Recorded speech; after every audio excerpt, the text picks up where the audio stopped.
Assalamualaikum warahmatullahi wabarakatuh. Di sini saya Bagas Pamungkas ingin mempresentasikan hasil tugas kami, yaitu tentang soto ayam Semarang. Untuk pendahuluan, yaitu alasan pembuatan materi ini yaitu supaya si pembaca dan penulis lebih mengerti tentang kuliner yang ada di Indonesia dan lebih detailnya ada di kota Semarang. Soto adalah makanan khas Indonesia seperti sup yang terbuat dari kaldu, daging, rempah-rempah khas dari Indonesia dan dengan ditambah kondimen seperti sayuran. Ada kubis, ada toge, ada lik dan seleri. Untuk ayam suwir yaitu merupakan bagian dari kondimen masakan soto, sup dan juga bisa digunakan untuk membuat stok atau kaldu. Jadi untuk pembuatan stok atau kaldu bisa menggunakan ayam. Untuk lebih detailnya yaitu penggunaan dari sayap ayam dan dari tulang ayam, jadi bisa mendapatkan hasil yang maksimal untuk mendapatkan kaldu tersebut. Semarang merupakan sebuah kota ataupun nama wilayah yang terdapat di Pulau Jawa, tepatnya di Jawa Tengah. Kota besar yang memiliki banyak kuliner khas kota Semarang, dari mulai soto Semarang, tahu gimbal, babat gongso, engkol babat, bandeng presto, dan masih banyak lagi tentang kuliner lainnya. Jadi Semarang sangat banyak sekali wisata kuliner tersebut. Untuk slide berikutnya yaitu hampir di setiap daerah di Indonesia memiliki hidangan khas olahan soto. Ada yang memiliki kuah kental hingga sangat bening. Sementara untuk isiannya bisa bermacam-macam. Ada ayam suwir, daging sapi, daging kambing, dan daging kerbau. Semarang menjadi salah satu kota yang memiliki kuliner soto yang khas. Kuahnya yang bening, memiliki aroma sedap, dan rasanya tentu menyegarkan. Apalagi jika diberi air perasan jeruk nipis dan sambal. Salah satu penjual yang terkenal soto Semarang yaitu Pak Man, karena kuahnya yang sangat menyegarkan, tanpa koyo dan tanpa santan. Jadi sangat berbeda sekali dengan soto Lamongan dan soto Betawi. Kalau soto Betawi untuk penggunaan santan dia lebih banyak karena khasnya soto Betawi yaitu penggunaan santan. Sangat cocok dinikmati pada pagi hari, sarapan, makan siang, dan makan malam. Apalagi jika dinikmati pada saat hujan gitu. Di dalam kuah ada pula tomat yang dipotong dice kecil serta ada tambahan toge, kubis, dan soun. Untuk penambahan seledri dan bawang bawang itu merupakan bagian untuk penambahan aroma biar soto menjadi lebih beraroma harum. Untuk slide berikutnya, identitas target pasar. Target pasar adalah suatu kelompok konsumen yang menjadi sasaran pendekatan perusahaan untuk membeli produk yang dijual, atau dengan kata lain, target pasar adalah kelompok yang akan dilayani sebagai konsumen. Target pasar biasanya mempunyai rentan umur, sifat, dan karakter yang hampir sama. Dengan itu, target pasar soto ayam Semarang untuk semua umur, dari sampai kecil sampai pun dewasa. Semua kalangan dari mulai kalangan bawah sampai kalangan atas, dengan didukung harga yang relatif rendah dan murah. Apalagi dengan masakan soto tersebut banyak sekali yang menyukainya, dari mulai soto ayam Cilacap, soto ayam Bandung, soto ayam Betawi, soto Madura, soto Kudus. Hampir semua olahan soto semuanya sangat menyukainya. Diagram alir pembuatan soto. Yang pertama yaitu penerimaan dan pencucian bahan baku serta bahan tambahan.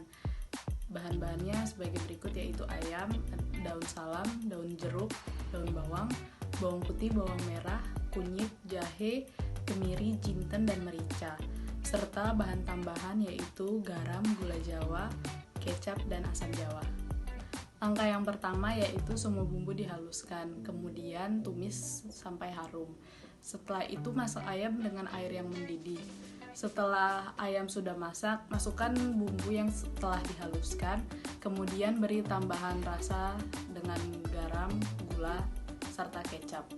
Di tempat lain, goreng ayam untuk disuir. Setelah semuanya selesai, siapkan di mangkok yang diberi tambahan soun serta bumbu-bumbu lainnya. Kemudian soto siap disajikan. Identifikasi HACCP bahan baku. Yang pertama ayam potong, jenis bahayanya yaitu biologi dan kimia. Biologi berupa Vibrio cholera, E. coli, Salmonella, dan H5N1. Kimia berupa hormone yang merupakan zat kimia alami yang disuntikan agar ayam terlihat segar dalam jangka waktu yang lama. Cara pencegahannya, cermati ada lalat yang hinggap atau tidak. Jika tidak ada lalat yang hinggap, berarti kemungkinan besar ayam mengandung boraks. Sebelum dimasak, ayam dibersihkan dengan air yang mengalir. Yang kedua, air. Jenis bahayanya berupa biologi, kimia, dan fisik. Biologinya E. coli, Salmonella typhi, Clostridium botulinum. Kimia, arsen, cadmium, besi, dan nitrat. Fisiknya berupa keruh, bau, dan berasa. Cara pencegahannya, pastikan sumber air jauh dari pembuangan, perhatikan sifat fisik air, dan pastikan saluran air tidak menimbulkan karat. Yang ketiga, soun. Jenis bahayanya berupa kimia, yaitu formalin, dan fisik kertas pembungkus. Cara pencegahannya, pilihlah produk yang ber-BPOM. Yang keempat, toge. Jenis bahayanya fisik, yaitu tanah. Cara pencegahannya, bersihkan akar toge dan cuci bersih dengan air yang mengalir. Yang kelima, kunyit. Jenis bahayanya yaitu kimia berupa zingiberine, alfa, dan beta-turmerone, serta fisik yang berupa tanah. Cara pencegahannya, bersihkan kulit luar kunyit dengan air yang mengalir. Yang keenam, kemiri. Jenis bahayanya kimia yang berupa aliserida, asam linoleate, paimitat, dan stearat. Cara pencegahannya yaitu gunakan kemiri secukupnya agar tidak merusak cita rasa dan membahayakan kesehatan. Yang ketujuh, jahe. Jenis bahayanya berupa kimia yaitu oleogrosin, sineo, citral, dan zingiberal. Yang kedua berupa fisik yaitu tanah. Cara pencegahannya, bersihkan kulit luar jahe dengan air yang mengalir. Selanjutnya ada bawang merah dan bawang putih. Jenis bahayanya biologi yaitu jamur, kimia pestisida, fisik tanah. Cara pencegahannya, pilihlah bawang yang tidak busuk dan tidak berjamur. Yang kedua, bersihkan kulit bawang sampai bersih dengan air yang mengalir. Yang kesembilan, lada bubuk. Jenis bahayanya berupa kimia yaitu resin, piperin, dihidrokarveol, konyovilene oksida. Dengan cara pencegahan yaitu belilah produk yang ber-BPOM. Yang ke-10, serai. Jenis bahayanya fisik yang berupa tanah. Cara pencegahannya, bersihkan akar-akar serai dengan bersih dengan air yang mengalir. Yang ke-11, ada daun salam dan daun jeruk. Jenis bahayanya biologi yang berupa kutu daun. Cara pencegahannya, pastikan daun terbebas dari hama atau kutu yang menempati, cuci bersih dengan air yang mengalir. 12, ada daun bawang. Jenis bahayanya fisik yaitu tanah dan debu. Cara pencegahannya, bersihkan daun bawang dengan air yang mengalir. 13, ada jeruk nipis. Jenis bahayanya berupa fisik yaitu pisau dan tangan yang digunakan untuk mengiris dan memeras jeruk. Cara pencegahannya, bersihkan tangan, pisau, serta jeruk nipis yang digunakan untuk mengiris dan memeras jeruk nipis. Yang ke-14, ada minyak goreng. Jenis bahayanya kimia yaitu zat karsiogenik. Cara pencegahannya, pilihlah produk yang ber-BPOM dan jangan menggunakan minyak secara berulang. Di komponen ACCP yaitu ada steril dan kubis. Untuk parameternya yaitu standar spesifikasi bahan yang telah ditetapkan. Untuk batas kritis itu bahan masih segar dan tidak layu. Untuk selanjutnya daun bawang, standar spesifikasinya bahan yang telah ditetapkan. Untuk batas kritis, bahan masih segar, tidak layu dan tidak kering. Komponen ACCP yang selanjutnya yaitu soun, standar spesifikasinya bahan yang telah ditetapkan. Untuk batas kritis, bahan masih segar dan tidak berbau, dan warna masih segar dan berputih. Untuk komponen ACCP selanjutnya yaitu ada toge, Standar spesifikasinya bahan yang telah ditetapkan. Untuk batas kritis yaitu bahan masih segar, tidak berbau dan layu. Untuk komponen accessibility selanjutnya yaitu ada tomat.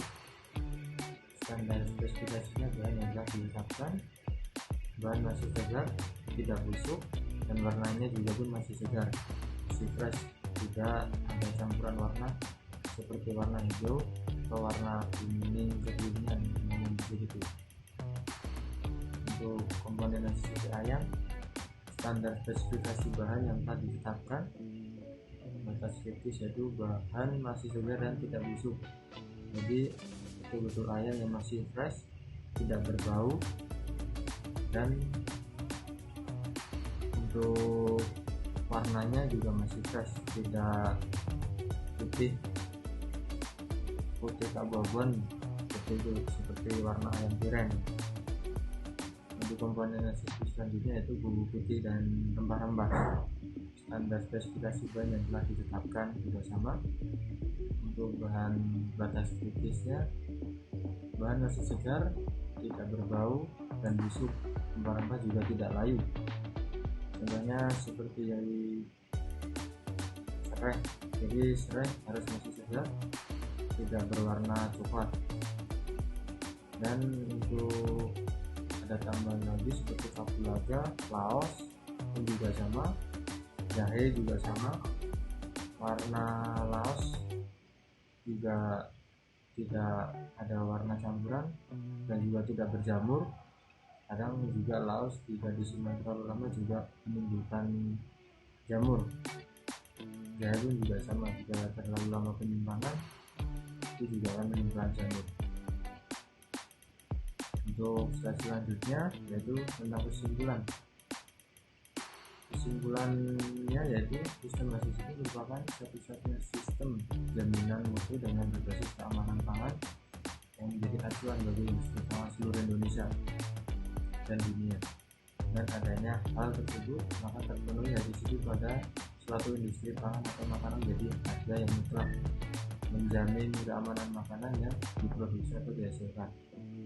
Karena accessibility dikenal sebagai sistem keamanan yang efektif, maka dengan menerapkan accessibility secara konsekuen, maka penjual makanan yang perusahaan dan pangan akan dapat memberikan kepercayaan pada pelanggan terhadap jaminan yang telah dilakukan. Jadi accessibility ini sangat penting diterapkan untuk perusahaan yang pembuatan produk yaitu berupa pangan. Dan accessibility juga penting untuk para penjual kaki lima juga sangat penting karena juga menerapkan sistem keamanan atau jaminan mutu bagi pelanggan atau customer yang akan membelinya. Baik, terima kasih. Itu saja atas presentasi dari saya. Wassalamualaikum warahmatullahi wabarakatuh.